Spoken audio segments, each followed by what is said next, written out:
once again, Dartmouth sports fans, and welcome to another edition of Big Green Sports Classic. I'm Brett Franklin, and it's volleyball edition this week as we go back to November 11th, 2017, as your Dartmouth Big Green hosts the Princeton Tigers in what would be an exciting finish to the 2017 campaign. And we appreciate you joining us here and talking a little bit about this game before we introduce our guests. This was the final home weekend for the Dartmouth Big Green in 2017 at Lead Arena. Dartmouth coming off a big win the previous night over the Penn Quakers, and they were looking to make a big statement to end the season on a high note. Princeton came into this game having won 4 in a row, including a 3-0 set win over Harvard the previous night, and had not lost a game since October. Princeton entered this game on a 4-game win streak against your Big Green, the last win for the Big Green coming in 2015. So there was a lot on the line this night, and certainly would end on a great note for Big Green Nation. So first, let's introduce our guest that will be with us during this episode, and we'll start with the head coach of Dartmouth Volleyball in his 5th season at the helm. It's Gilad Doran joining us. Coach, good to see you. How are you? Good evening, Brett. Thank you for having me, and excited to be here with Sarah, Carly, and Zoe and have some good memories.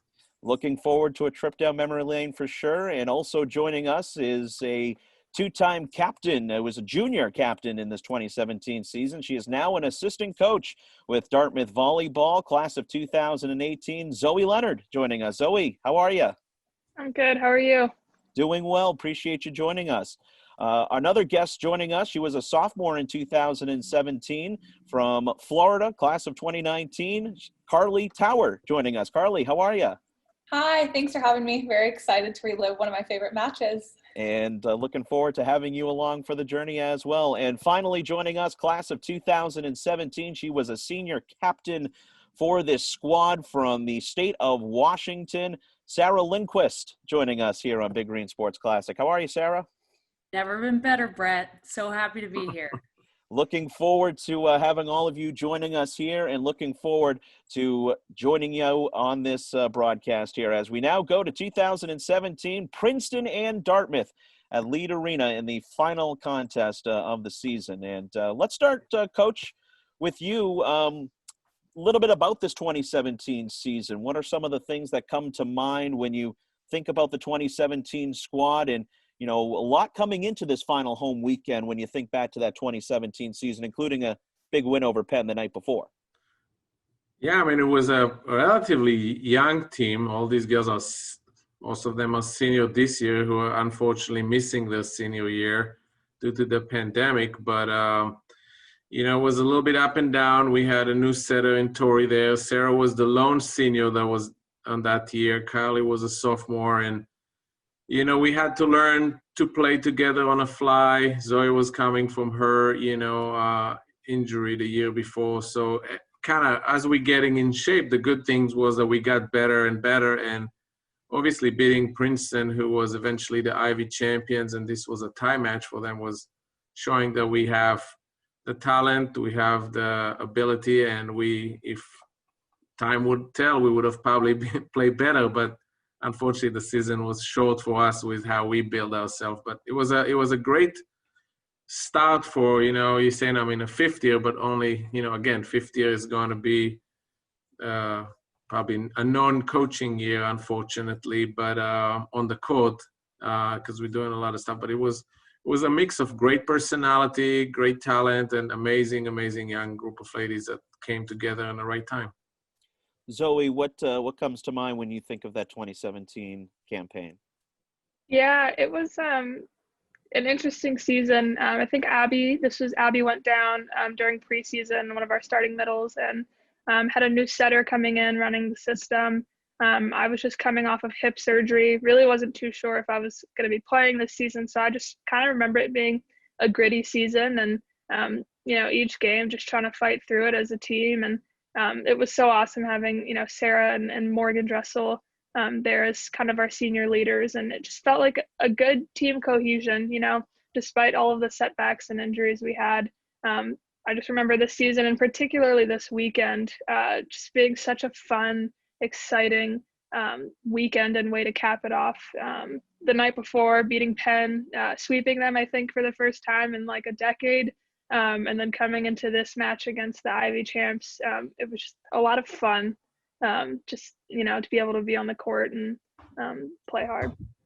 Yeah, Sarah, I can go just ahead. add here, Brett, when you mentioned Morgan, who the spring before have decided because of a shoulder, again, injuries that she had previously, that she can't play anymore. She wasn't going to do the operation.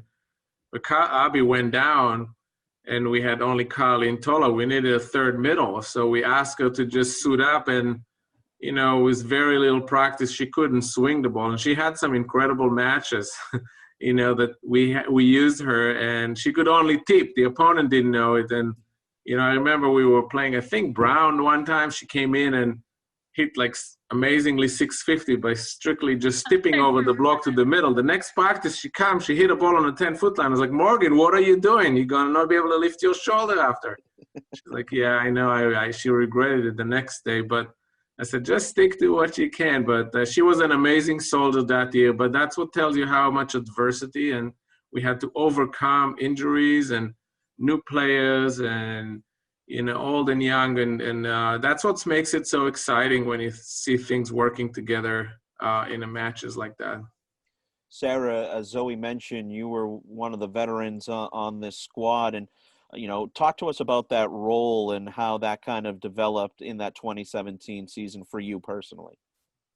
Gosh, yeah, it was such an awesome learning experience. I think coming in with a pretty young team, because it was, Zoe, correct me if I'm wrong, it was you, Sam, me, and then Morgan, coming in partway through, and even though Morgan was still involved. So I think Zoe and Galat encapsulated it really well. It was just a linking of arms and coming together. And one thing that was really special for me as a senior was how the younger girls just kind of embraced me after there was changes and, teammates getting injured and having to step away throughout the years. So I think it was, I think what Zoe said, a really awesome example of just Dartmouth volleyball, how we all kind of came together and made it work. And I felt really privileged to be able to help lead on and off the court.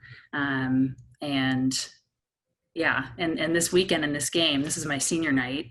I think it encapsulated it really well and was such a special finish to the season. So great group of girls. And it just speaks to the fact that Morgan, having had to step away, she still cared so much and wanted to be a part of it that she came out of retirement to help save us. And she was a amazing tipper, that's for sure.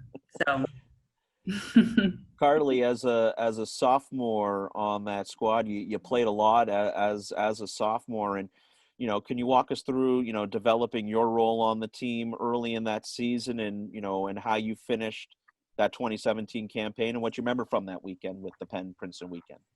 Yeah, absolutely. I think playing a lot this season as a relatively young player in my collegiate career, something that I really admired about Zoe and about Sarah and about the other upperclassmen, Morgan and Sam, was really their lead by example mentality. And I really tried to adopt that as well, and just come in every day and work hard and be my best and bring my best to the team each day in practice or to the games. And I think it really paid off personally and really helped the team and helped kind of set the tone for myself and my class going forward throughout the rest of our 2 years. And specifically about this weekend, it was just a lot of excitement. Obviously, a great way to end the season. There was a lot of energy on the court and it just felt electric. I remember, as we'll see in the coming sets, kind of the comeback and things like that. So this is really just a fun weekend, a great way to end. And I'm so excited that Sarah and Morgan were able to end their senior years on such a high note. Coach, looking at the start of this 2017 campaign, you began the season by playing at the Cal Classic, played Cal, Texas Tech, Eastern Washington. Obviously, with any start to the season, that's kind of where you want to get the team to kind of gel and kind of get things together in that non-conference. But like you said, this was kind of a work in progress through the entire season as far as, injuries and trying to battle that. But what do you remember early on about the team in that 2017 season and just kind of those early games and how things kind of folded going into Ivy League play and how that all came together? We had high expectations because we knew we have a talented group coming in. but like Zoe said, I don't think she was really ready until kind of mid-season, which was was one of Dartmouth all-time best in terms of ball control. Someone that can control the game in so many phases, whether it's passing, defense, just being on the court, setting second ball or first ball, whatever, serving, and we miss that. So you miss some of your ball control. You don't pass as well. You don't run. So everything kind of started a little shaky. The confidence of players, and then Abby, who came up to sophomore year after playing mostly freshman year as a freshman. She was leading us in points and blocks to a certain point. She came in a really good shape. She was working out with Tori. They're both from North Carolina during the summer, and that thing was gone in week 3. So, it seems like you always had to go back to the drawing board. And what I remember is giving a tons of credit to Sarah and Carly and everybody else on the team, but, just stay the course and believing in one another that the next woman's up, as we say. One of the things that Morgan said when things weren't going well, she's like, either make a play or make them pay or make them play. So if you don't have the kill, make sure you make a smart play so they will have to play it. And you can see it here, Tola didn't get a kill, but she tipped in the right position, and then we can look in transition. Like when I was looking at the statistics from this particular game, there was, Princeton is consistently first ball side out is over 50%. We weren't necessarily at 50% first ball side out, but because we made some good choices, we still side out in game 1 and 2 way over 60%. So we were beating them. After that, we kind of faded a little bit, and that's where they're a very, very good team, so they start making a comeback. But that confidence that allows us to kind of stay together and know that we always can, if we're doing the right things, we have a really smart group of players who knows the game, that, tip here by Marlon, that just forced the outside to go down, giving us another free ball to score.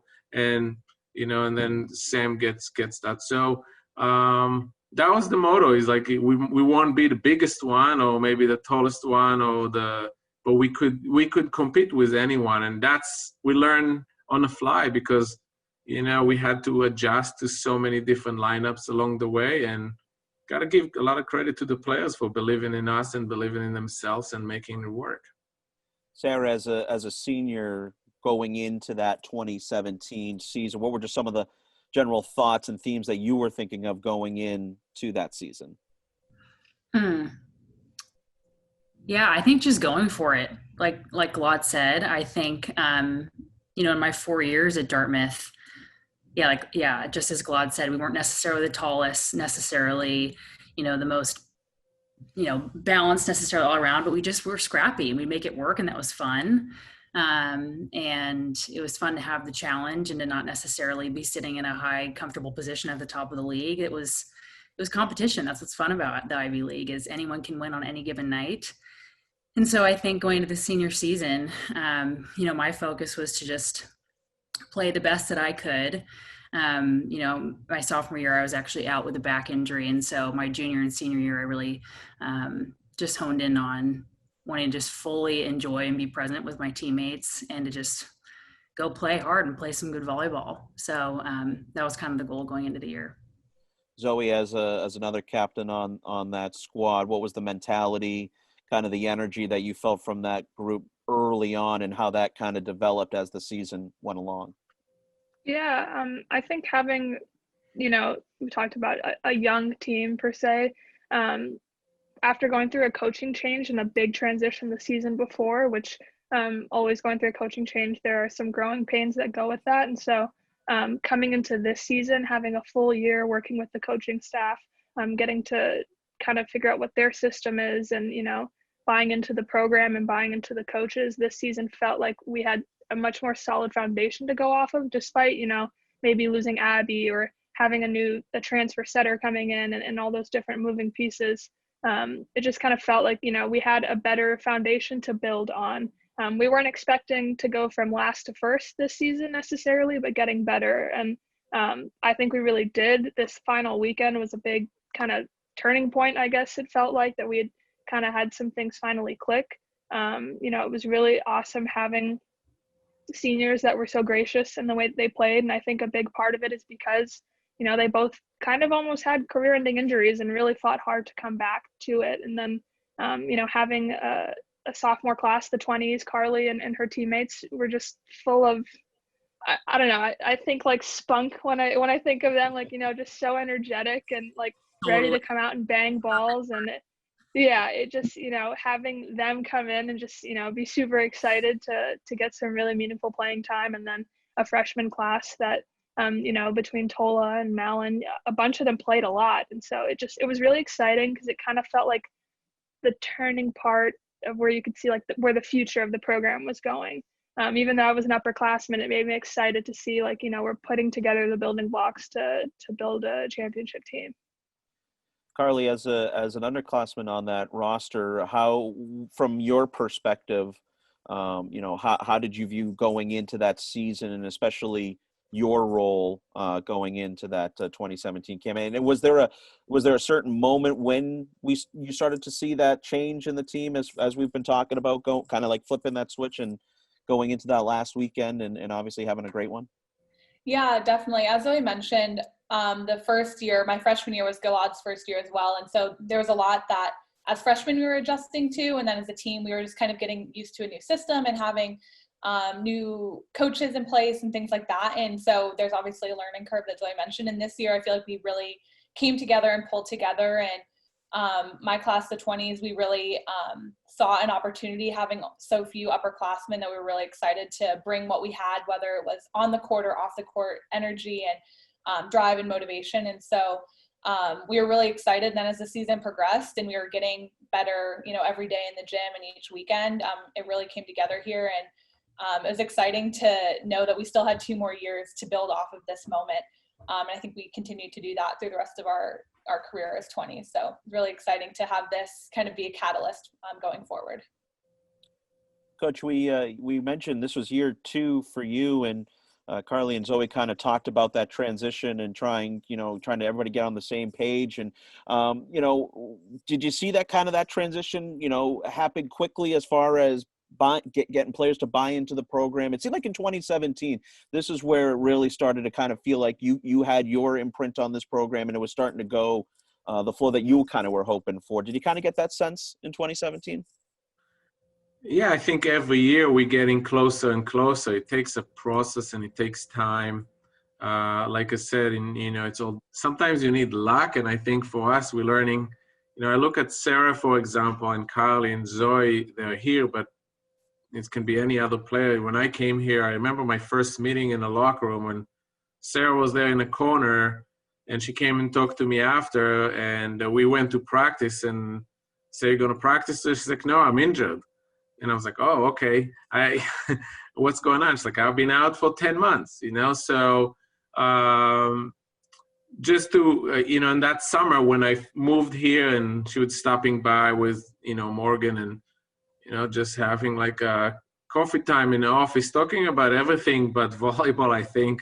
I was invited with a professor for a lunch one time, Professor Herschel, and it's just like to get to know them as people. But then I look at her senior year and, she had more kills that she has in her first 3 years combined, shows you how the maturations and the improvements. And what we do here, the same with Carly. I mean, actually, Carly 2017 was her second year. She broke the Dartmouth all-time single block record for that year. So you can see how we continue to improve and develop the players, because we know that's what we're going to do. And when I say it's up and down, it all depends on the players. Right now, we have a lot more players that maybe come here that we recruit, and the process start earlier. The credit that we got to give to this group, like Zoe said, is adjusting for someone that didn't necessarily recruiting them. So I was really proud at that time to see how fast they bought into to compete in our system, and not necessarily say, well, so-and-so gave me a chance, but now it doesn't matter. It mattered for them. They wanted to represent the Big Green. They wanted to compete for themselves and for the program, and they realized that we can help them to be better in some way. And, if when we measure, we talked about measuring success here and there, and For us here, we just won game one, 25-19 for those who follow. And, we didn't talk about Sam, but Sam really started that game very well. I think she had 4 kills in game one that basically started everything for us in a really good way. And as Coach mentioned, the Big Green coming away with a 25-19 first set victory. So we're going to take a break. We're going to come back, and we'll have the second set for you here, Dartmouth and Princeton from 2017, Big Green Sports Classic. We'll be right back. Growing your business isn't just one thing. It's a million little things. Should you lease, rent, or own? How fast can you get that part? Does it fit the budget? That's what your local CAP dealer is here for. With expert advice, flexible financing, and industry-leading equipment, you can get the job done day after day. For a limited time at Milton Cat, get 0% for 60 months on select new Cat compact equipment. Domino's knows a thing or two about delivery. So when we saw people were getting tacos and burgers delivered like these, we had to step in. Introducing our new chicken taco and cheeseburger pizzas. What? Oh my. Now the best way to get a taco or burger delivered is to get a Domino's pizza. All right, welcome back, Big Green Sports Classic, Volleyball Edition, as we're watching the Big Green host the Princeton Tigers, November 11th, 2017. Brett Franklin with you, joined by the head coach, Gilad Doran, Zoe Leonard with us, Carly Tower, and Sarah Lindquist also with us as well. So we open up here with set number 2, Big Green taking the first set 25-19. And Sarah, I'll start with you. Good start to this game. First set coming away with the 25-19 advantage. And it seemed like that was kind of an early glance that this is going to be a tough contest for the Tigers that night. Absolutely. It's always great to start off winning the first set for sure. But in some ways, I've always felt like set 2 can sometimes be the hardest, right? Can you carry your momentum into the next game and not let your guard down? And certainly when matches go all 5 sets, it keeps it fun and really engaging. But that's always kind of the fun challenge with set 2 specifically. So it'll be fun to watch this with everyone and see how it ends up.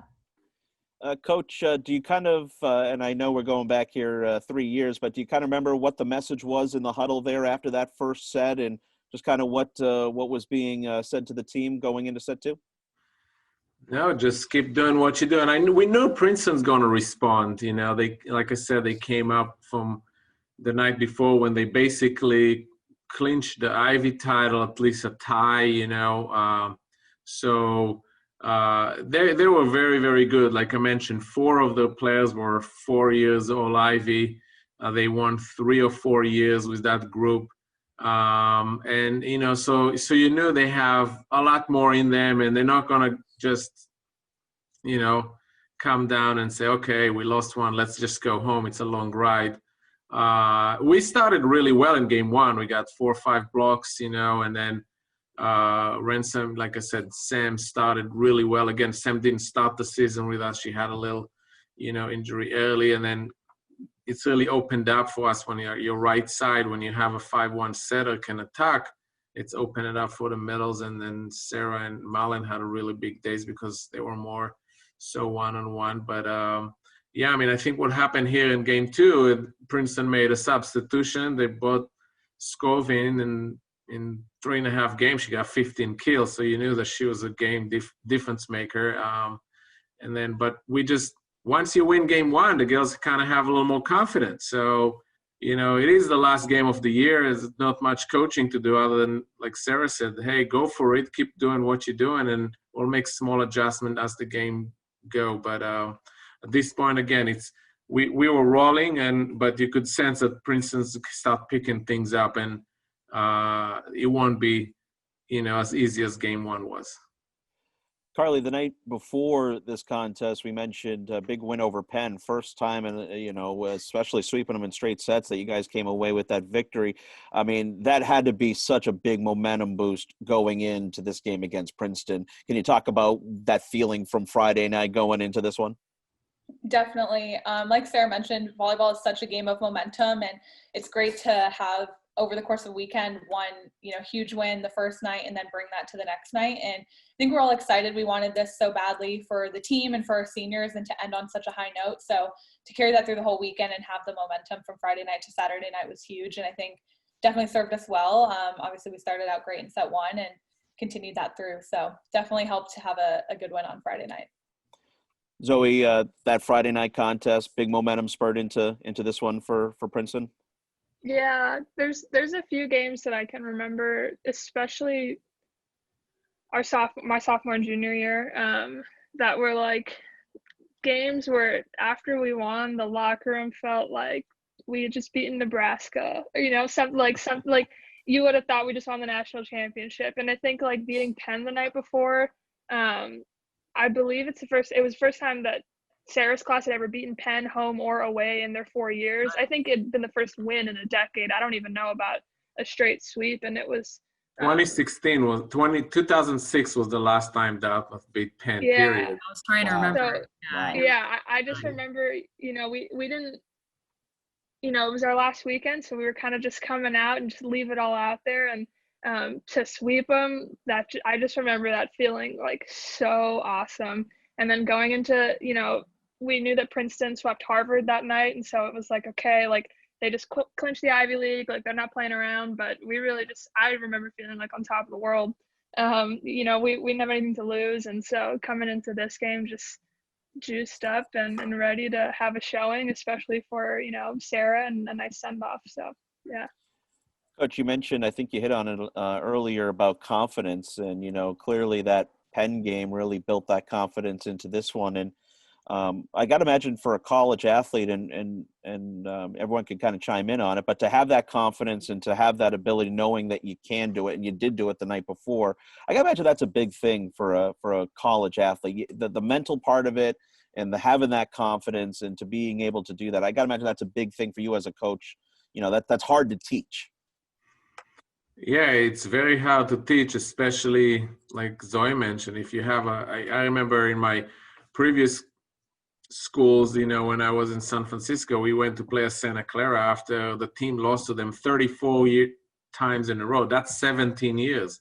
Our first year, our goal was to beat them. We beat them 3-0, and you're like, now girls start believing. So when you beat Penn for the first time in 11 years, players start saying, oh, maybe it works. Maybe it's not just the color on the other side. We are good too. And we're still working on it. I can say we have a chance to beat most of the team at least once since I've been here, and hopefully more than that. In the last 2 years, we are 3-1 with Harvard. Before that, it was like, oh, it's Harvard, So we are getting to believe more. And that's once you can ask the players here, what does that mean to beat someone for the first time? I remember we were playing, Harvard in game 5, and Zoe mentioned, hey, I have this, flashback from 4 years ago, and all of a sudden she makes that play, and it's like, it's just, you feel like you grow. And, that's the beauty of, for me from the side, is to see the girls overcoming things that they maybe didn't feel like, or they didn't know. I would just mention that the 12-11 here, we might be watching the hardest hits in 4 seasons here on campus, when Carly ran a slide and here we go. And it will be 12-11. It's not yet there, but when that comes, everybody should watch that. That's actually, I know Ben is recording it, so you won't see, but it was a half an hour stoppage that gave Princeton maybe all they needed to recuperate, but she was out with a bloody nose for quite some time. Wow. My favorite play of my career, of There all you go. 13 years of volleyball. That was Yeah, tell us, what does it feel when you ran it, and then when did you realize that she's actually ran out from the court to take care of her nose? Yeah, it's kind of like Brett was talking about, having that confidence and a little bit of swagger. And I felt like I'd had it the whole game, but that was really a moment where it was like, all right, like, here we go. And so, yeah, it was pretty exciting to hit a great set and then have a great kill. And then when I saw it was clean off her face and, blood, and had to run out, and this huge stoppage in play, it was pretty exciting. I'm not going to lie. It was kind of, it was definitely one of my top moments. It's fun because, like, Carly, I wouldn't say is one of the quieter ones, but she's one of the sweetest girls that I've ever played with. Like, she's not an in your face, like, big ego, I'm gonna tear you down type of thing. But she plays with some swagger, I would agree. And so, like, seeing a big play like this, it was just like we're winning tonight. Like, here we go. That was the moment, Zoe, that you knew, right there. I mean, the stoppage, I will say, was not great for our momentum, but it was good for I think just confidence. Yeah. I think that's right. Carly's one of those players. When Carly hits one of her slides or gets a kill, there's just like, there's nothing like it. Like the way that it amps you up and just gets you so juiced and just ready to go. So it'll be fun to see this. Oh, too kind. You flatter me. It's so true. But it's interesting, Coach, like you said, that the ebbs and flows of a game, and and it's funny how it can work for one team or a disadvantage, but it is funny how the ebbs and flows of a game, you have to stay in it because it is a long game, and things aren't over early, obviously. Yeah, I mean it's and like I said, at this point, Princeton had a little run early. Now we are up, 12-10 or whatnot. So you kind of regain a little bit of the momentum, and then you said, okay, here it goes, and we get these great kills. Everybody's super excited, but then there's nothing going on for 15 minutes. So when you're older, you kind of said, okay, I'll drink my water and I'll be ready. When you're younger, you almost feel like, what's next? And then I think we kind of maybe enjoyed it a little too much, and Princeton kind of was able to continue to. It's almost they needed that break more than us. We still won that game here. I think the play is happening right now, so let's just watch it. Yeah, and then let's take it all in. Let's give Carly her due here. Look how she loads. Boom. Oh. What a swing. And then, yeah. Oh, she's gone. Wow. Oh, I mean, how good did that feel, Carly, when you let that go? It felt really good. Can't lie. To quote the movie Kicking and Screaming, where they chant to break someone's clavicle. Look at Sarah Buck to follow that. Yeah. So, yeah. Nice. Sarah, we were talking about the ebbs and flows of a game, but also a season as well. And, you being a senior on this team, and like we were talking about, just everything that kind of came about this season, when everybody's had to been looking to you as a senior, as one of the leaders on this team. But I imagine your experience and having been through a lot, in your 4 years, that had to help a lot of the younger players on your team. Did you kind of feel like that mentorship role a little bit, or was it just kind of in the moment, I'm just focused on what I'm trying to do here? Gosh, well, I think it's both. I think, one thing that I've really appreciated from girls before me, and I think what I really tried to lean in as part of my role as, a captain and as a senior, was just maintaining composure, just no matter what was happening, emotions high, points up and down, games fluctuate so quickly.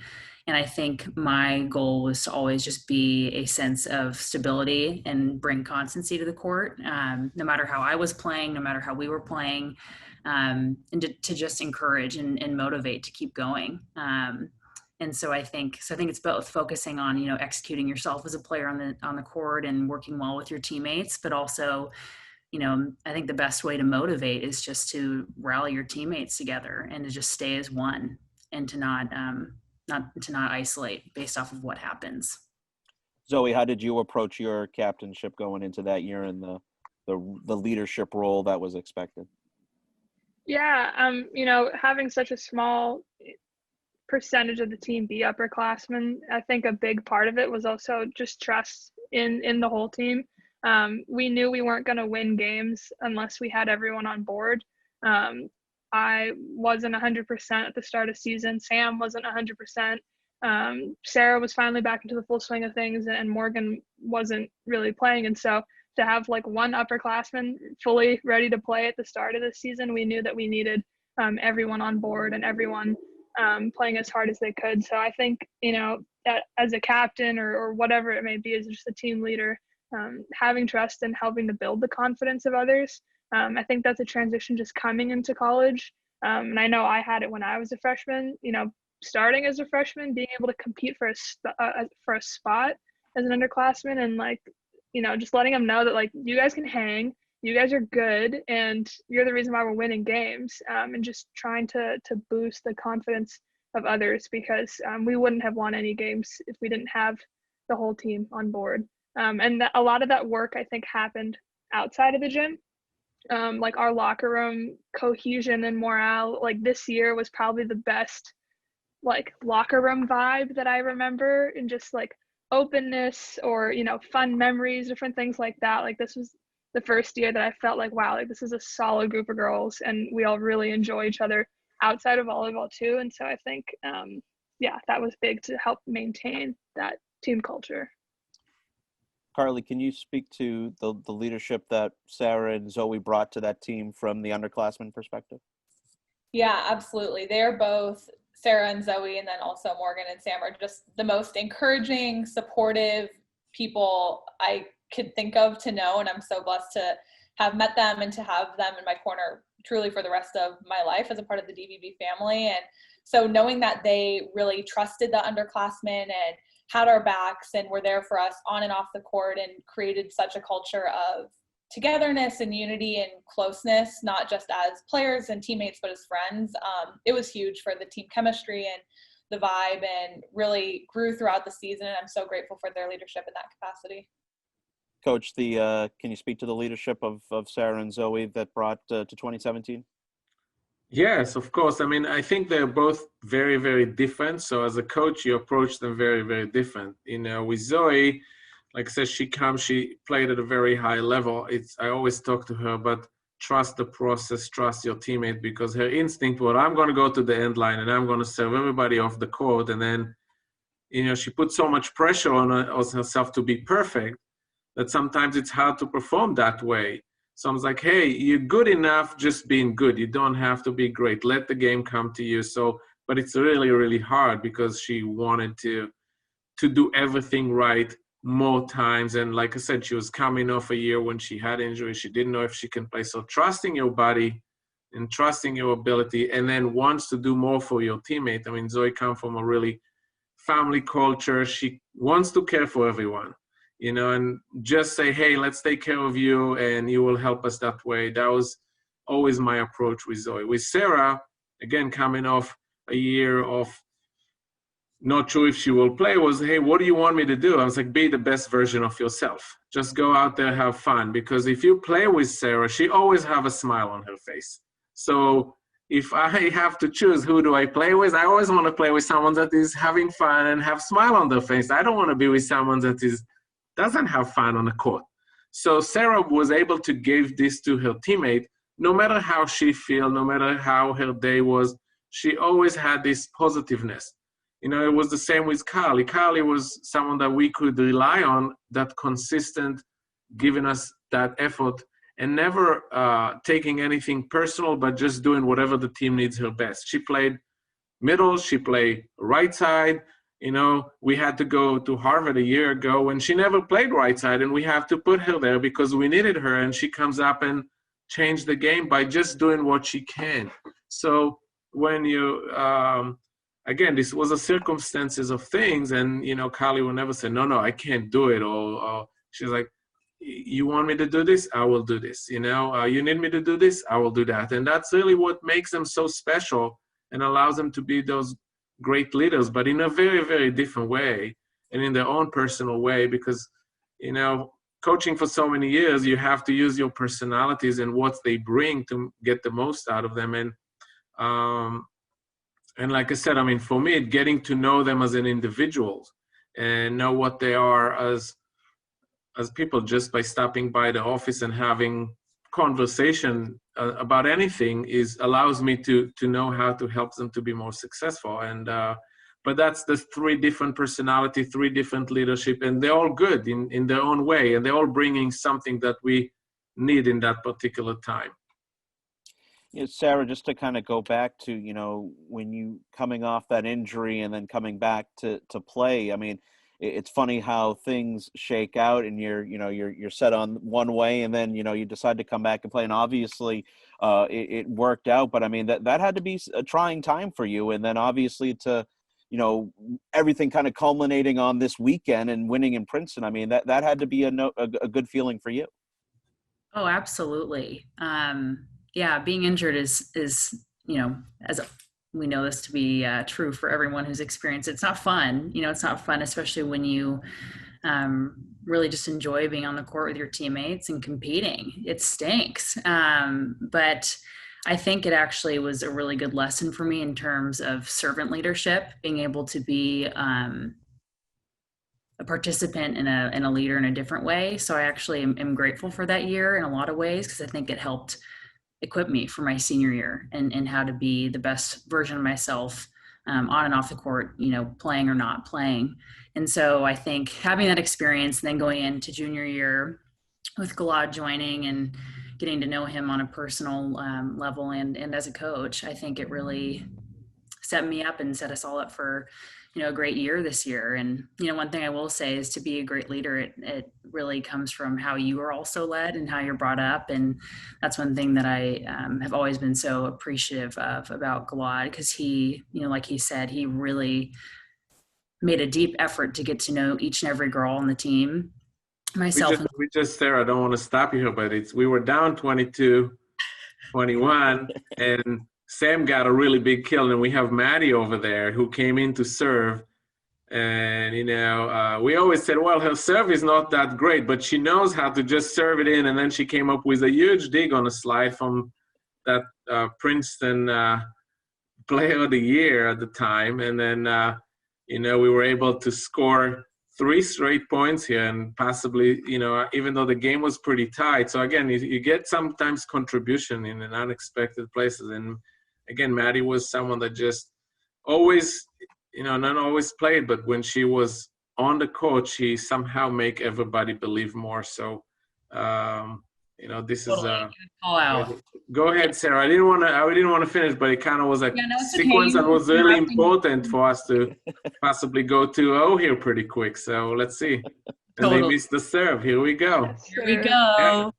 So serving, we always said if we serve 3 in a row, good things happen. And Maddie came and served 3 in a row and got us from down 21-22 to up, winning that game. Dartmouth was down 20-17 at one point in that set, coming back to winning 25-23. So the Big Green up 2-0 as we go into another break here. Big Green Sports Classic. Dartmouth Volleyball hosting Princeton from November 11th, 2017. Don't go anywhere. We've got more of Big Green Classic coming up next. Hi, I'm Pierre LeBlanc, president of Engelberth Construction. For over 40 years, we've been recognized as one of the largest and most dynamic commercial construction companies in northern New England. As a premier builder and partner of Dartmouth Athletics, we have built many facilities on campus. And at Engelberth Construction, we truly believe in building relationships for life. Go Big Green.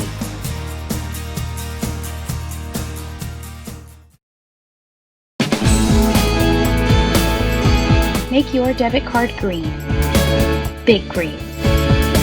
Select from 16 options by visiting any Ledyard Bank location or calling 888-746-4562.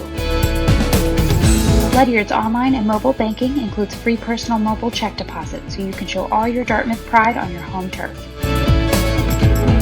Equal housing lender, member FDIC.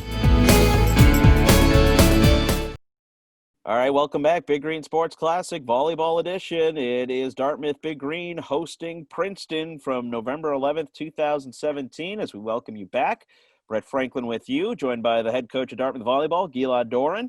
Zoe Leonard with us as well, Carly Tower and Sarah Lindquist also joining us. We appreciate you joining us as well. The Big Green right now up 2-0 in this matchup, 2-0 as we go into set number 3. And before we get back into it, Coach, tough couple of sets coming up here for your squad here after a hard-fought second set, which you guys were down 20-17, come back, win that 25-23.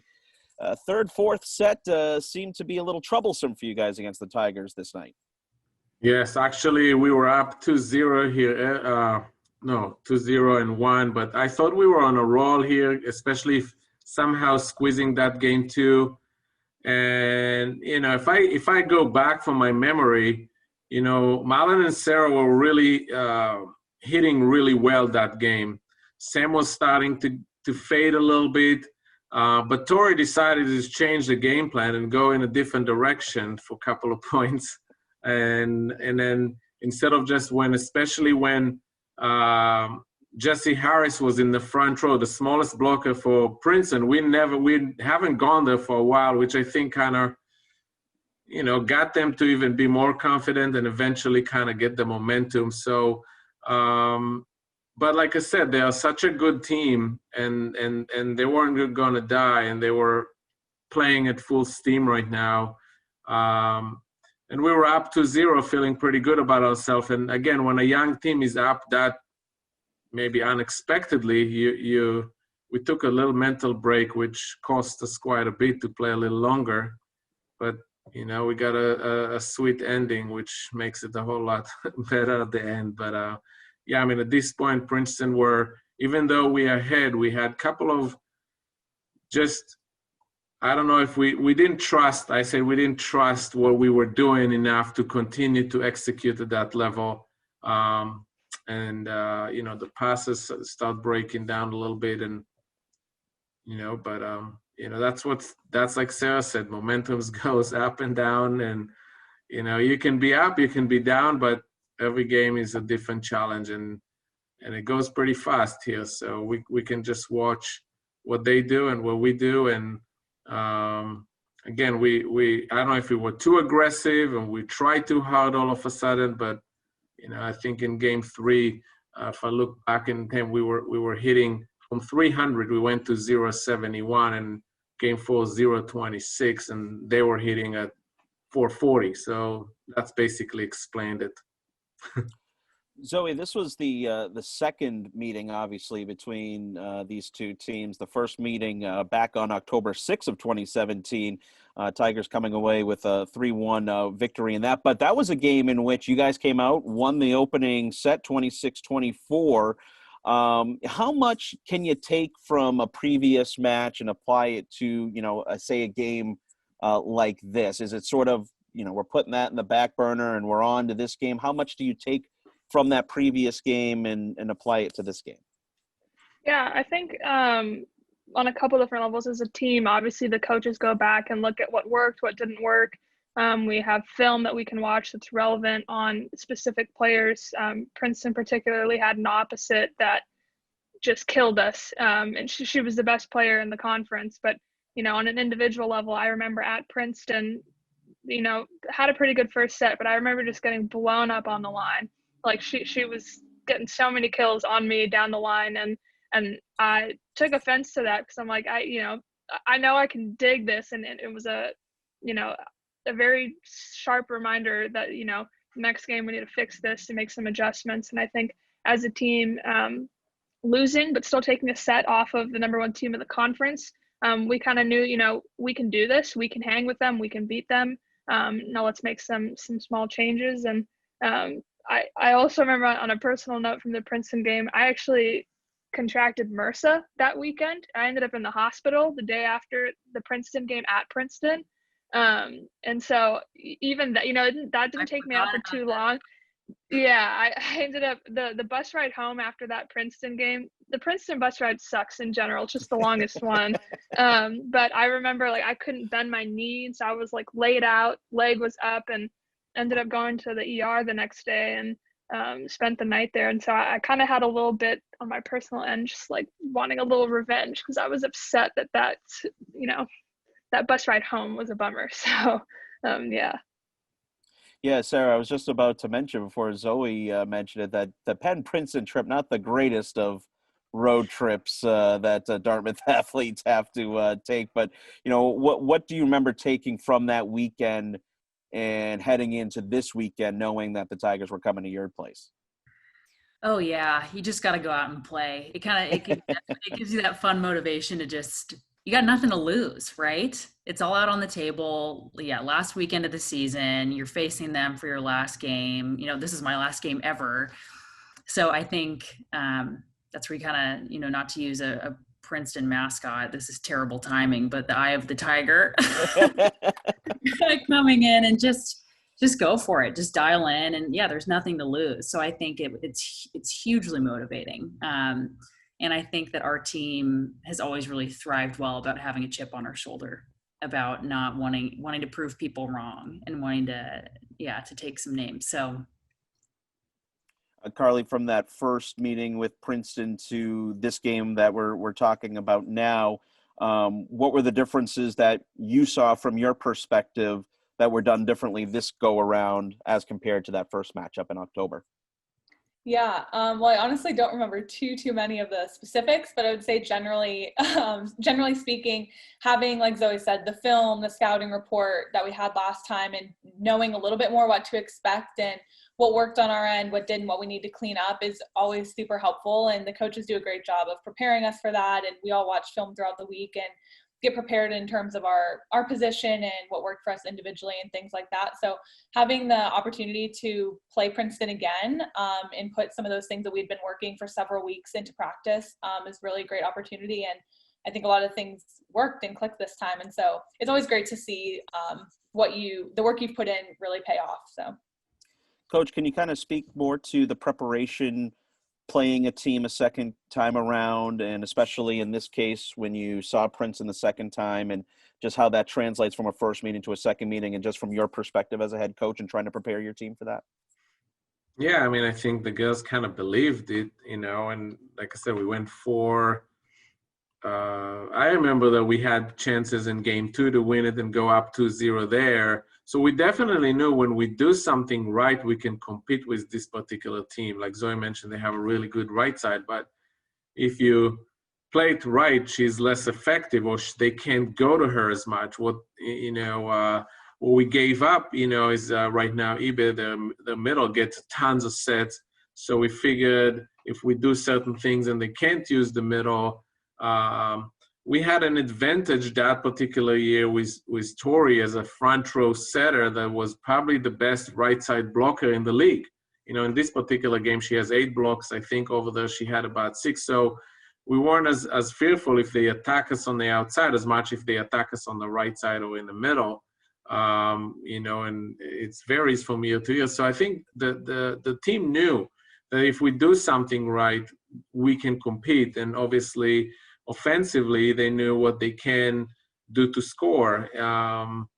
Like Sarah, Carly, and Zoe, everyone can tell you in an Ivy League game, everyone can beat anyone on any given night. And even though we knew they're a very good team, and they just probably, like I said, were the number 1 team, we felt like we are equal with them on both times. We just fell short at their place. But we gave it our best shot, and up and down of the flows of the game. But I think the difference here that we didn't really stop when we fell behind. We always competed till the end. So that's the 2 different things. And I think over there, maybe when we started and we won game 1, the players were like, "Oh wow, we're up on 1-0 now. What's next?" And I'm like, "Well, there's 2 more to go," and we just couldn't finish. And this time they said we want, like Zoe said, they had something to prove. They wanted to finish this game. Zoe, I'll ask you. I'll start with you on this question. Can you kind of talk about how the transition from the high school game to the college game, and just kind of that preparation that Coach talked about, and how different it was when you walked in as a freshman, and and how you changed as a player to a senior. Did you see a big difference in that, and how did that work for you? Yeah, I think, I had an interesting transition, I guess. I didn't visit Dartmouth. I didn't know any of the players before I came. I committed very, very late in the game. And so I stepped foot in the gym during preseason. I don't know if Sarah remembers this, but I feel like I did not speak freshman year. I was very quiet.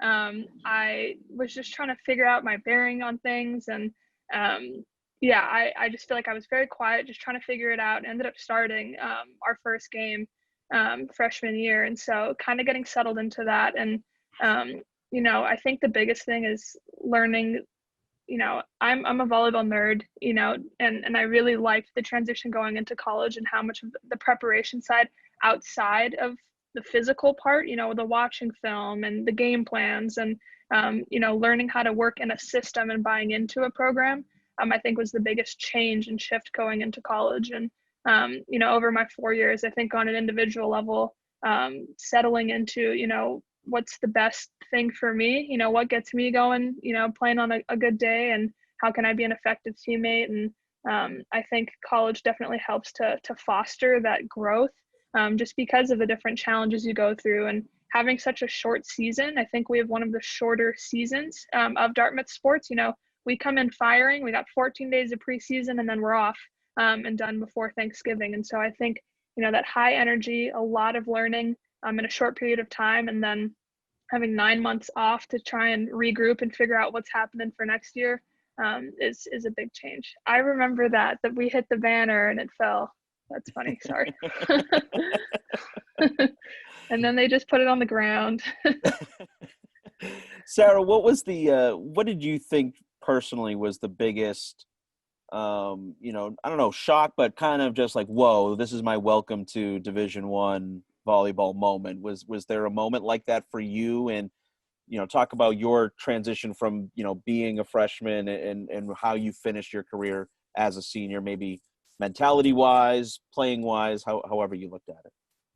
Oh yeah, I think it's a very stark difference when you start playing at the collegiate level. You're like, okay, everyone's really good. Whereas in high school sports, you kind of get a mixed bag. And, my high school league, there was, a couple powerhouse teams, and, we won the state championship for the first time ever in the history of our program my senior year. So it was it was a different environment. So coming into college where, oh no, everyone was on the best teams in high school, and really, really solid players. The block is bigger, people hit harder.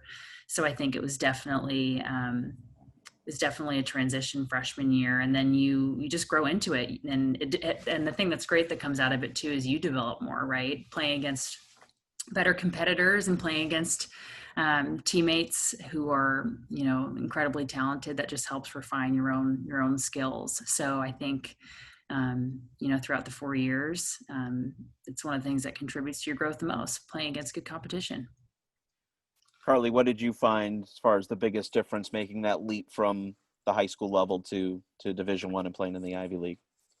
Yeah, well, as has been a little bit mentioned, everyone is so good. It really is kind of the cream of the crop of high school players who are playing at this next level. And so that's definitely an adjustment physically. Obviously, there are adjustments academically and socially, and balancing all of that with the sport is an adjustment. But I think having upperclassmen on the team, having the coaches who really care about us as individuals and people helped ease that transition. And, getting into the routine of, lifting however many times a week and practicing, preseason twice a day. And it's a quick learning curve. It happens fast and you have to adjust quickly, but there are so many resources on the team and at Dartmouth in general that really helped make it a smooth transition.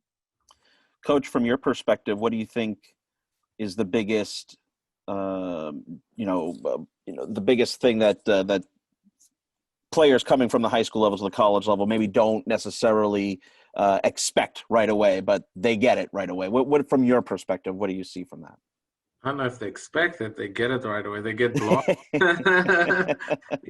high school, probably Carly and Sarah never get blocked. All of a sudden I was like, oh, it's here, and I got to cover.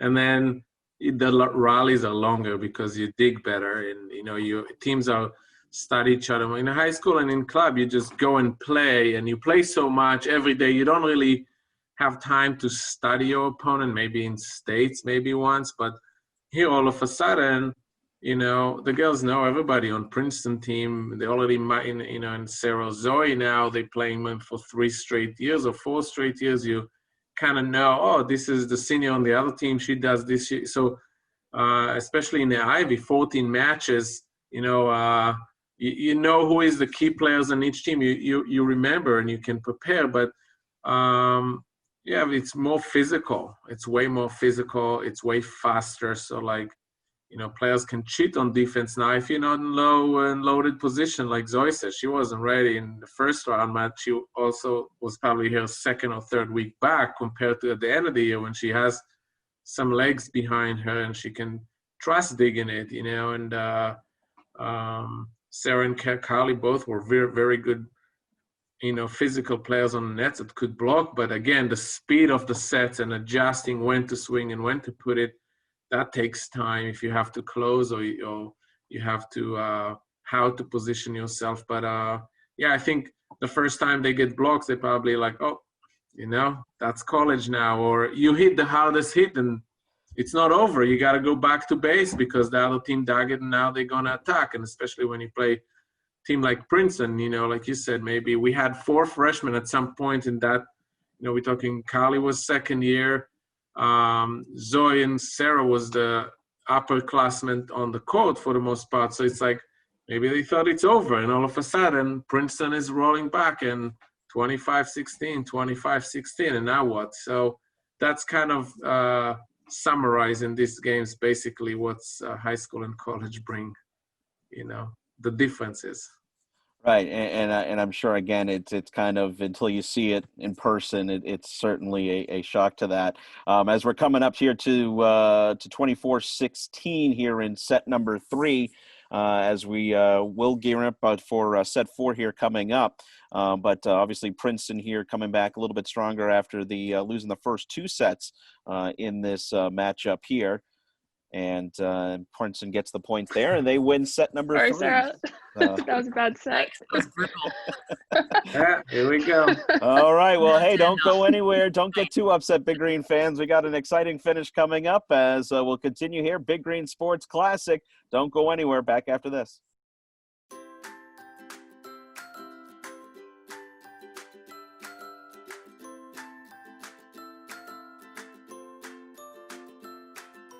There are lots of things that are true about each of us, but sometimes we are held back from being ourselves. Sometimes we are told we can't do a certain thing because we're a boy or a girl, but it's okay to be who we are. Girls can be messy and boys can be neat. Girls can be fast and boys can be creative. It's good for both boys and girls to talk about their feelings and to clean up their messes.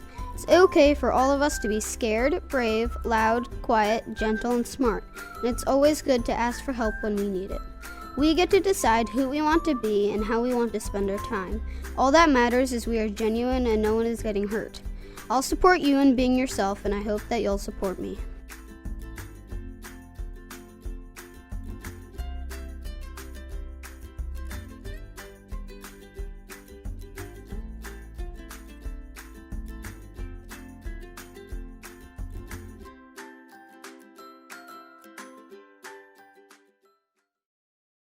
All right, welcome back, Big Green Sports Classic. This is Volleyball Edition, Saturday, November 11th, 2017. Dartmouth Big Green taking on the Princeton Tigers. The Tigers coming back, taking the 3rd set. Big Green still up 2-1 as we begin set number 4 here. And leading into this set, I will start with you, Zoe, as to lead off my question here. Why Dartmouth? You told us earlier you came to Dartmouth. You hadn't visited the area. I know you're from Hawaii, so that's a little bit of a trek for you to come up here to the Upper Valley. But why Dartmouth? What made you choose to get your education in Hanover? Yeah, love that question, and especially get asked a lot now that I'm on the coaching staff. That's probably like the number one question every recruit asks me. They're like, "Why did you play at Dartmouth, and why are you still there?" Especially being from Hawaii, like you're from paradise, like why would you ever leave it? I get that question all the time. And I think for me, when I think about my recruiting process, in high school, I was very fortunate to play like on the junior national training team, and I really had my eyes set on Power 5, libero type, maybe Hawaii type of caliber team. And so I learned really quickly that getting scholarship money as a libero is hard to come by. And so that was a big thing, was looking at the finances of things. And so I went on a handful of official visits and was actually 36 hours away from signing my letter of intent to a different institution. And I had been talking to Dartmouth as a sophomore, and then they ended up committing someone else. And so really didn't think about it again. Didn't think the Ivy League was what I wanted to do, wanted to stay on the West Coast, and got a phone call from Aaron Lindsay, who was the head coach at the time, who's also from Hawaii, and she said they had an opportunity. They wanted me, and I had to let them know by the end of the week practically. And so I got to do, this was November of my senior year. So early applications were already due for early decision. And it was really last minute, but I had to do like an interview with Donnie Brooks, who worked for DP2 at the time. And they kind of needed to see if I was worth the push with admissions to kind of slide me in there. And I also wanted to see, is this really what I want to do? And so for me, I talked to every single Dartmouth alumni that I could get in contact with to ask them, what did you think about it? Especially the Hawaii Dartmouth alum. I really wanted to see, how was their transition? Why did they pick the school? And I think the biggest selling point was not a single Dartmouth alum had something bad to say about the school. And I kind of realized, somebody asked me, the school that I was looking at going, God forbid I got a career-ending injury on day one, but I'd still be happy there if volleyball was taken away. And the answer was no for the school that I was looking at. It was purely volleyball. And, when I thought about Dartmouth, I saw an opportunity to get the best possible education that I could, and also the best opportunity to learn and grow, to study abroad in New Zealand, to be a part of the Native American Club. There was so much more to the experience at Dartmouth. And I just figured, I'd worked so hard outside of volleyball to develop my skills, and I didn't want to pass up an opportunity like this, even if it meant snow and like sub-zero temperatures and people I didn't know. I was the kind of kid that got homesick going to nationals, and my dad was the coach and my mom was the team mom. So I don't know what in my right mind thought that going 5,000 miles away to school was going to be okay. And my mom still talks about when they left. I was living in the river dorms, which people know about the river dorms, and I was the only one there, and my parents drove away. It was on the 4th floor. My light was the only one on. And I think that was just so tough for my parents to leave. But I wasn't homesick a single day at Dartmouth. And I can't believe that, just knowing who I was in high school. But yeah, I think just the overall experience and development opportunities what really sold me. Zoe, I'm trying to remember, did you even visit? No, my first day on the East Coast, not even That's Dartmouth right. or Boston. My first time ever to the East Coast was freshman year preseason. My parents, they're gonna laugh when they hear this, when they watch this later, but they left the day I moved into the dorms, like on the very first day to hit up New York City, go to a Billy Joel concert. So I really didn't know what to expect, being so far away, but I walked into the most welcoming, loving family that, even though I did not know a single person's name on the team, really just took me under their wing, and we got right to work. Carly, look at that big dig by Zoe in middle back there. Perfect timing right there. Perfect timing. Finish with the big block, yeah. Carly, what were the selling points for you to come to Dartmouth? Yeah, similar to Zoe, I love this question. I feel I could take up the rest of our broadcast talking about it, but I first visited Dartmouth when I was a junior in high school. I actually was recovering from an ACL injury, and at a really pivotal time in recruitment. A lot of conversations I was having with different schools and coaches had really shut down, and during that time, Dartmouth emerged. And I remember talking to my parents, and they're like, well, if for no other reason, visit, because it's an Ivy League and it's got to be beautiful. And I was like, okay, like I'll just go see what it's like. And I visited with my dad in, I think, February or April, not a very warm time. I was very cold on the visit. It was very gray. And I remember just thinking it was the most beautiful place I had ever seen. And I left that visit just feeling like these were my teammates and the people I had met. I couldn't wait to be on campus with them. And so, a couple months later, I ended up committing before my senior year of high school. But what really drew me to Dartmouth was, one, the community. I felt like anywhere you went on campus, people were wearing green. They were wearing the Lone Pine or the Dartmouth D, and whether athlete or not, everyone bled green, was so excited to be there and was really passionate about being there. And I also loved that the campus community was so diverse and different than where I grew up and had gone to school. And I was so excited to be around people who would challenge me and push me to be better and to learn more and to grow as a person. And then, of course, with the volleyball program, such a tradition of excellence and growth and, striving to be our best and work hard every day. I was so excited to step into that. be with a group of girls who would push each other and work toward a really common goal. And so I just, from the moment I stepped on campus, I literally knew I had to be there. And so I'm getting goosebumps thinking back. I miss it a lot. Sarah, another West Coast native yourself, how did Dartmouth work out for you, and what made you choose the green? Yeah, I think Zoe and Carly really hit all the main points I was going to say. It just has it all. It has it all. In my college search, I knew that I wanted to play Division I sports, but also go to a great academic institution. And I also have other interests that I wanted to pursue. I love to sing, I love music, and wanted to be involved on campus. And Dartmouth offered all of that, the ability to have a balanced experience. And I think that was what initially was so appealing to me. And then, like Zoe and Carly said, when you step on campus, it's hard to describe. It's hard to encapsulate the feeling that you get, because there's just such a heartbeat and such a focus to the campus, and there's such a joy about it. People are genuinely so happy to be there. All of the Hanover residents, all of the students, people are not looking down at their cell phones. People are looking up and, looking at one another and just enjoying where they are. And I remember that was really differentiated from any other place that I'd seen. And I remember a teammate, Lottie McCauley, she was a year older than me.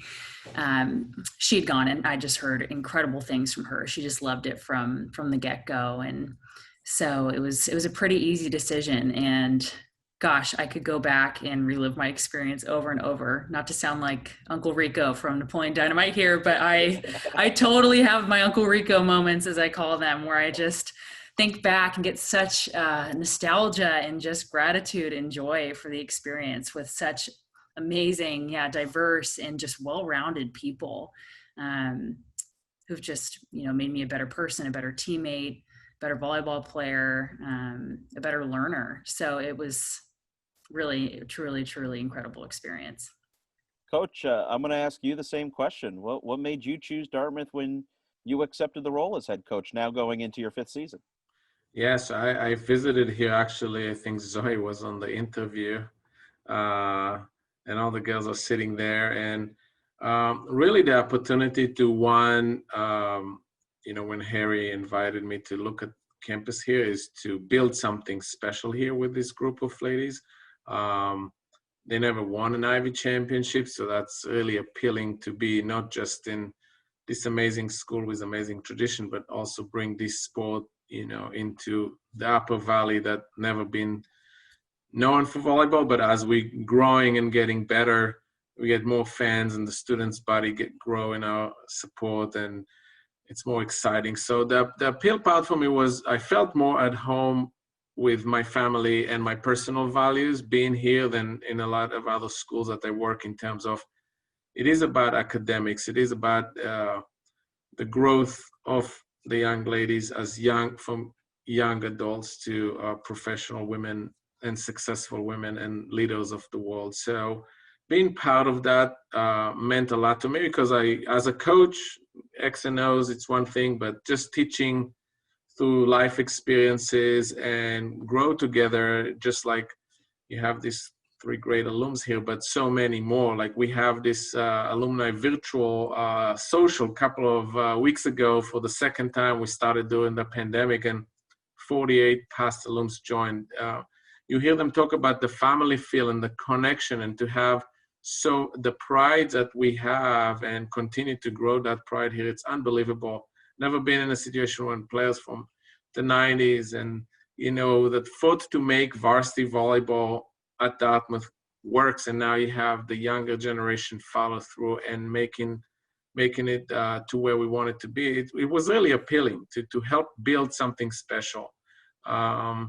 It's a great community here. It's very safe. So raising my family here in the Upper Valley, it's really great. I have a wife and a son who's now a sophomore in high school, who enjoyed all the challenges and all the opportunities that this Upper Valley brings for him. And so really was a no-brainer to just come. And yes, it's very challenging, when I was in previous schools, and you could make an easy fix. You can bring a couple of transfers, You can change, scholarships and this and that. Here, the process is really who you are. So like 5-10 years from now, the results of what we do now will be that we can have a teams that can compete in the top 3, hopefully every year, because of the foundations that we start with, with Sarah and those who were before her here, and Carly and Zoe, and then going forward. But it's going to be a longer process because, you can't just, like if you go to the University of Oregon, you just, okay, let's clean up and bring a whole bunch. Here you can't do it. You have to use what you have. And that's where, as a coach, it's a huge challenge, but that's what's inspired me every day to come and work and say, what can I do better to help them to be more inspired, to be better, to be the best version of themselves. And if that's what we get, that will be our true success. If everyone here can find a way to get a little more out of their comfort zone, to be a little more connected as a team. We learn a lot more through sports than what we initially value. And you can see here when we only can have 3 today on the broadcast, but how much the team meant to them, and the more you put into it. And I had a chance to play myself for 12 years professionally and on a national team.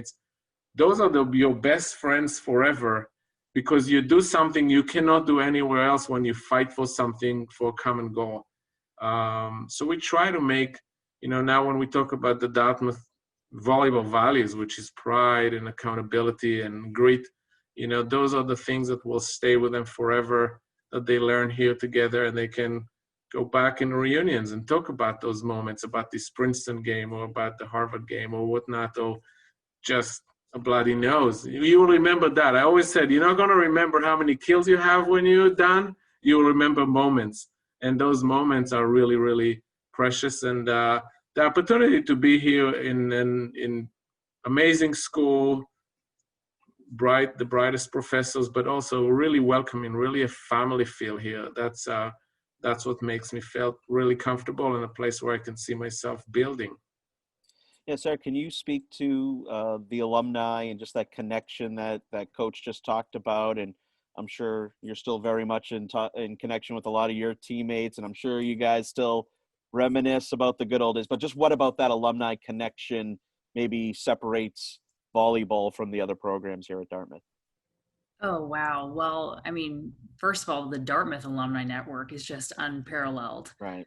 I'm working at a company started by Dartmouth alumni, and the CEO is a Dartmouth football alumni. So it's pervasive everywhere. And it's really, it's funny. I have people commenting like, oh, are you part of the Dartmouth alumni cult? Because everyone is just so bonded with this incredible experience that they all shared and, just uniquely know. And so that alone is such a huge strength that Dartmouth has. And with the volleyball team, it's been the same thing. Our alumni program has really grown the past couple of years, and it's been fun to be on the advisory board with these ladies and see familiar faces, and also connect with really powerful and awesome women out in the workforce who are generations older than us, and to be able to just learn from them, hear about their experiences, and also get guidance from them about how to be better leaders in our world outside of college, outside of Dartmouth. So it's a really, really, really incredible alumni network.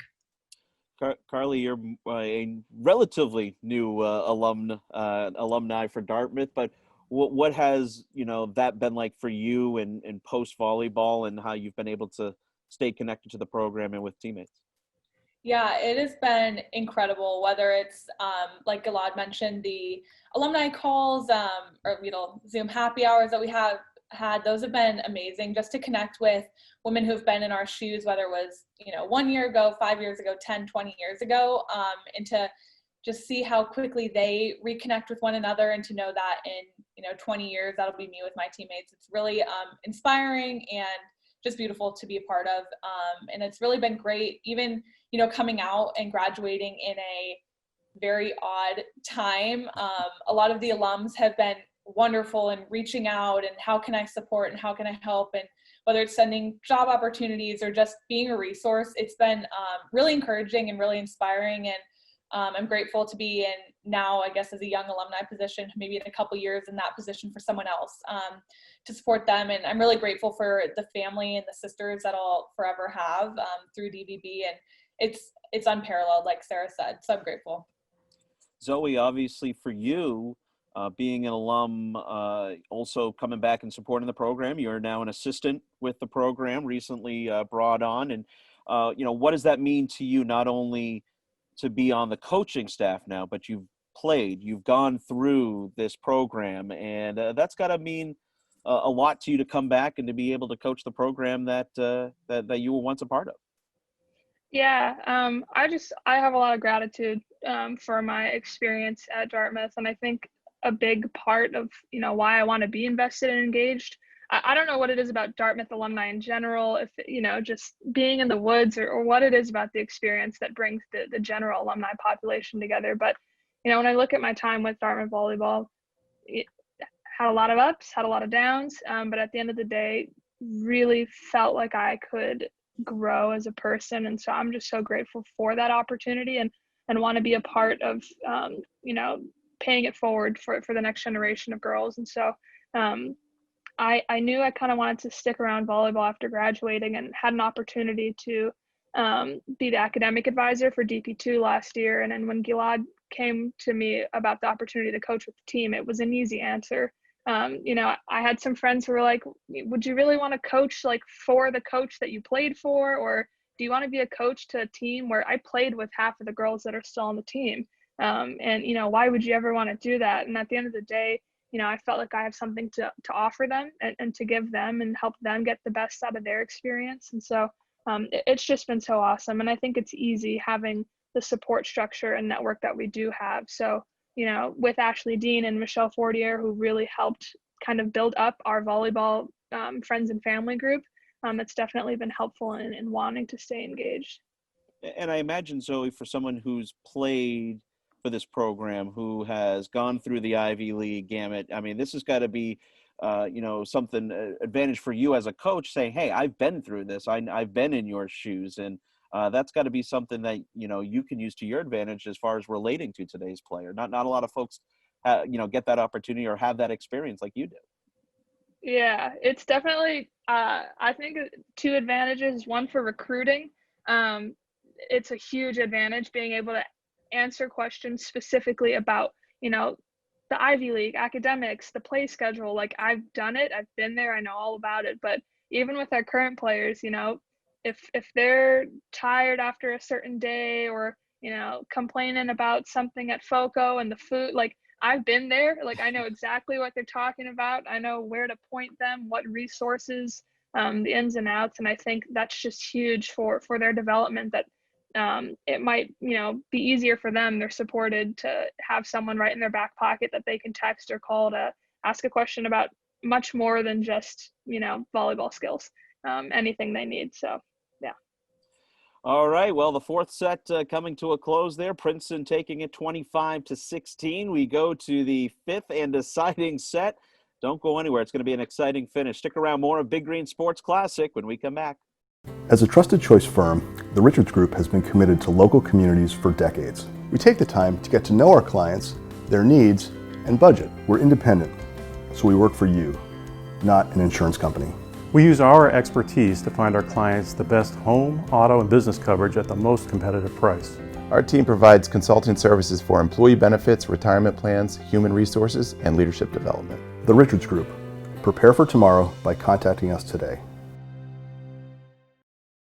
Welcome back, Big Green Classic Volleyball Edition here on DartmouthSports.com. Brett Franklin with you as we are watching the season finale for the Dartmouth Big Green 2017, November 11th, as the Big Green taking on the Princeton Tigers. We go into the fifth and final set here in this matchup, as the Big Green looking to end the 2017 season on a high note. And we'll kick things off here with the fifth set. And my question here, Sarah, I'll start with you, Sarah Lindquist, one of our guests here, of course, Zoe Leonard with us as well, Carly Tower, and of course the head coach, Gilad Doran.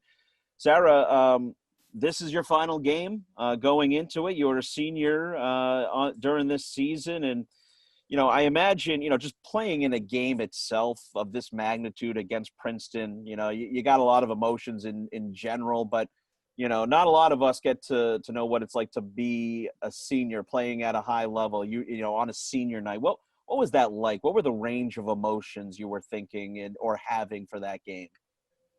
Oh, yes, all the emotions for sure. Gosh, I think at this point, I was just like enjoy it. Just I was so grateful and wanted to just absorb every moment of it. My last game playing, competitive volleyball, and wanted to enjoy the feeling of being on that court, the feeling of, hearing the whistles blowing and being on the court with my teammates and, wearing that uniform and representing Dartmouth and just wanting to play and give it my all and just swing away and enjoy. That was really what was going through my mind. And yeah, I just had so much pride and so much gratitude and didn't want it to end, but also wanted to just really enjoy it.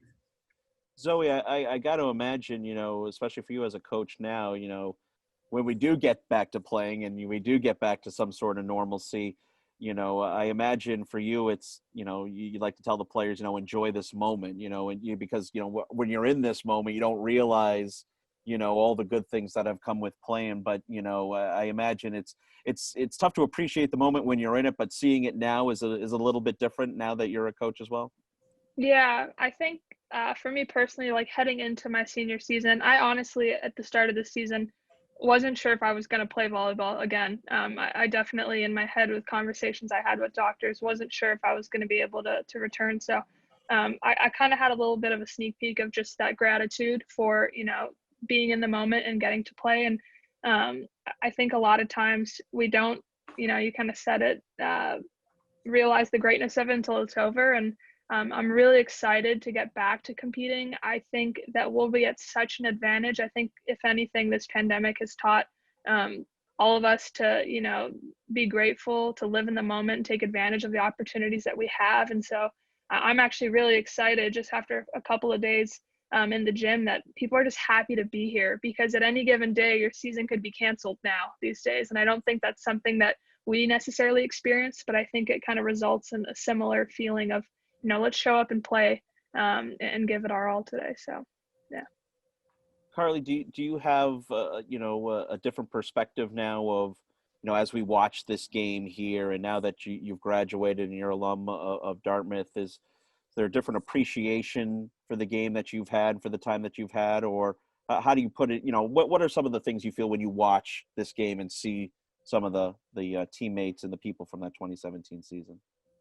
Yeah, it is just so nostalgic. I'm missing it so much. And it's funny, I've been helping coach a high school team while I've been at home, and we just finished our season, and there's so many things watching this. I'm like, man, if our team had just done this or had just had the fight and just had the hustle. I mean, obviously it's going to be different at a lower level because they're high schoolers, but it's just so crazy to see the cohesion and all the work that we put in. And now on the outside being like, man, what I would give to go back and run one more slide or do one more dive and roll or serve one more ball. It really is, you just miss it. Things that in the moment I was like, man, I can't wait to never run the sprint test again or something. And I don't want to do that again, but you miss the hard things and working hard. And it's been really fun to rewatch it tonight. Coach, is that something, you try and preach amongst many messages that you're trying to get to your team, and you talked about it, you don't necessarily remember the games, but you remember those small moments. You remember the bus rides. You remember those funny moments with your teammates. I mean, is that something that, you try to remind players to keep into perspective, especially now with 2020 and, and everything that's going on with the pandemic? You try to tell them when they're freshmen, it's going to go fast. And then when they're done, they say, we didn't believe you, but now we are. So Carly can tell you, it's just go fast. I mean, the season of volleyball is very short. It's a fall sport, so it's not like you have the whole fall to build for a winter sport. You kind of come in, like Zoe alluded to, 14 days, boom, 20-some matches, and you're back in Thanksgiving home with your parents. So it's really, we try to expand it. So when we go to the tournament, we'll have some more time and some greater memories. But it is so fast, and you never know, as an athlete, what's tomorrow will be. You hear the stories of the three of them, but everyone on the team at some point, if they get injured and they miss games or they miss the season, you can't get it back. I always said I was fortunate. I played for 15 years, so even if I injured for 2 months, I still have 10 more years after. We talk about some players who, if they have an injury, they're missing a whole year. Well, that's quarter of their career, and if they miss 2, that's 50%, so, some players say, oh, I'll wait until I'm sophomore. I say, don't wait till you're sophomore, because the next freshman coming in, you might wait until you're senior and never play again. So it's really sense of urgency, but just being a good teammate, find your role, know how to contribute the best you can. And that's the message, they get from me, and then it's up to them what they do with it. But for the most part, like I said, when they have these memories, they will remember the same message. Like Carly said, she's missing it now, but at the moment when you are in the grind every day, sometimes it's hard. So you have to rely on your passion and, on your teammates and just being part of a special group. And every year it's a new special group, because you got basically quarter kind of moving on and a new quarter coming in. And so the dynamics in such a short time.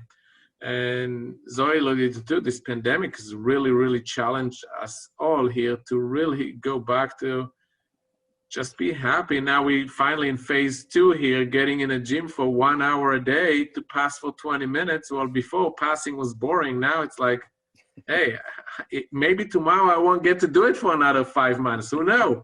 Might as well take advantage of it. So perspective of things change a lot since when these guys were here, and they can do things and as much as they want. And now life is just different for the time being until this pandemic is going to go over. But I hope for the better. It teaches us all how to be more humble, more appreciative, more respectful, have more awareness, more awareness of the person around us and how we can impact someone else's lives, when before we probably we took it for granted, or we didn't care. So I think that's the positive things that we talk about right now. We're getting close to the big moment here, but I want to ask our alums who are now in the professional world, how playing athletics has benefited you in the professional world. What are some of the variables that have, made you successful in the pro world that, you picked up from playing team sports, and specifically volleyball? Sarah, I'll start with you. What were some of those variables you were able to take away? Yeah, I think it really does help set you apart. I think resilience is one thing that sports absolutely teaches you, where, if something doesn't go the way you want it to, you pivot, you say, okay, you have to adjust. And I think sports really helps teach you that, helps teach you how to deal with failure, right? And how to overcome that. And I think that's really, the essence of resilience. I think it teaches you also how to be a good teammate. And that really matters in the professional world, about how to work well with others, how to adjust on how you work with others based off of their personalities. It's really a give and take and an understanding of EQ and team dynamics. And then also, the leadership component, what it looks like to motivate and inspire others to come around your team, to work with, superiors, but also people younger than you, to achieve a goal. So I think sports are hugely, hugely helpful, especially for me. I feel like I've learned so much. Carly, what have you been able to take from playing sports to the professional world? Yeah, I would echo everything Sarah said, and really kind of the teamwork and the collaboration. Volleyball is such a team sport in the sense that no one player can do everything. You have to have 3 touches, and you can't touch the same ball twice in a row. And so you have to rely on those around you, and you have to pull your weight and do your part, but it really takes everyone. And that, I think, it's really translated so far in my, emerging beginning professional career, is that it really takes a team, and everyone has to do their part and come together for something greater than anyone could do on their own. All right. Well, we're getting down to the nitty gritty here, as I believe, point given to Dartmouth, and I'm going to let you guys just take it away here. 14-10 here in the fifth and final set here, and what could be a momentous win for the 2017 Dartmouth volleyball program. I totally forgot about this. This was pivotal. I mean, a call that I think should have gone our way. I think that was the right call, but I think Princeton might have been, kind of saw the end of the tunnel now, and after having such an awesome night the night before, just seemed frustrated, and we were ready to just put it away. I forgot. Yeah, I think they kind of went up and won 2 games, and all of a sudden we fighting back, and we are up, and it's kind of, they were very, very frustrated, and yeah, it's coming to the end here. We have a couple of good swings. I think the main thing was we were able to take away their middles in this game with our better serving and better decision, which their middles were hitting over 600. And then they only got 2 sets in that game, and then we shifted again to where our block and defense were more set. So let's watch this one. I think this is the winner right here. Yeah, we're going back to our bread and butter, Carly Tower here to finish it up. So we'll see. Last slide of the season. Oh, yes. The libero bended. She didn't want to get another one in the face, so she let this one hit the floor. There we go. Gosh, always the suspense of what they're going to call. You never know. Everybody kind of hung on the court there for a second, and then. Yeah, I mean. There it is. There we go. Incredible contest. Of course, the Big Green winning it in 5 sets, 3-2, 15-11 in that 5th set, and the first win over the Princeton Tigers since 2015, sweeping the Penn and Princeton season to close out the 2017 season.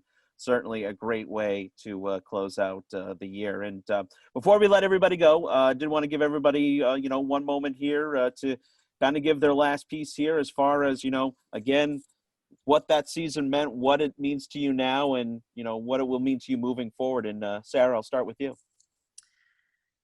It's just it's a memory I will always cherish. I will always cherish these girls. I will always cherish, the relationship and what I've learned from Gilad, and just the opportunity to represent such an incredible institution. I have so much pride. I have so many fond memories, and we'll always cherish it. Carly? Yeah, I just want to say thank you.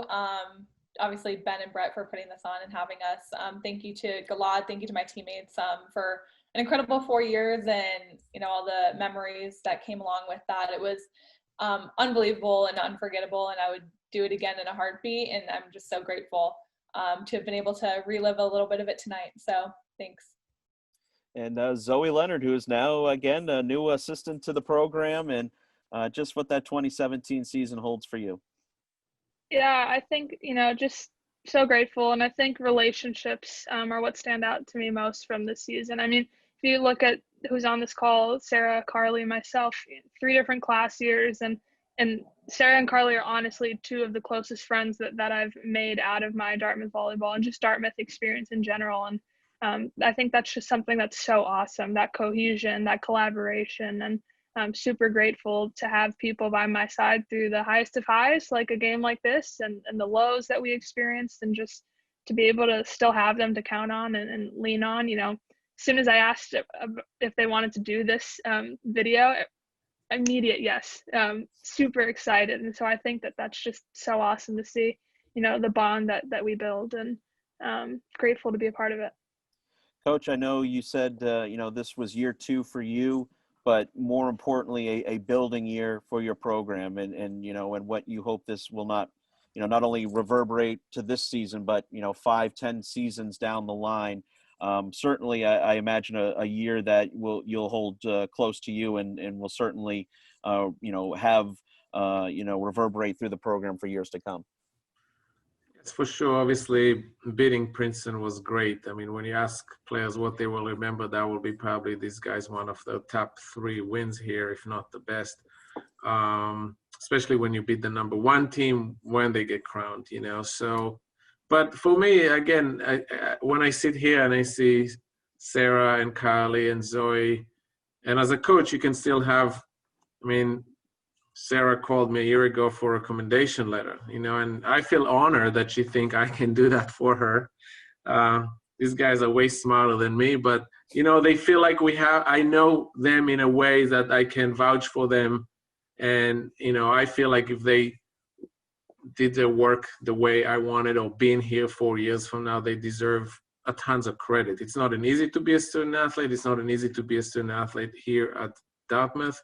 I know I can text Carly, she'll call me in the same day, and the same, I work with Zoe. So this is really the testaments of the partnerships that we have here, and really the family feels that we bond. And I always said, when you find players that have the same values, in some ways, like Zoe said, that's her first best friend or best friend when she was here. It's really cemented everything that we try to do here. And I enjoy that because, like I said, I don't remember all my championships and win. I remember my teammates. I remember my friends. I remember the players who, I saw Carly, every time I'll see Carly, I remember the libero hitting in the nose, or I remember Zoe making some great digs and 7 digs in one rally in Harvard, or Sarah coming with a block and, and doing something that, I don't even remember one, but those are things that we experience together that bond us forever. And you can only do it here. And I'm glad I was just a little part of this guy's lives, but we're still keeping in touch and having fun to have memories with this and special night with you here tonight. Certainly a fun night for everyone here and for volleyball fans. And we thank everybody for joining us. Head coach Gilad Doran joining us, Zoe Leonard, Carly Tower, Sarah Lindquist. Fantastic to have you guys aboard. Thank you so much. And it's truly been a lot of fun to go down memory lane with you guys. Thank you so much. Thank you.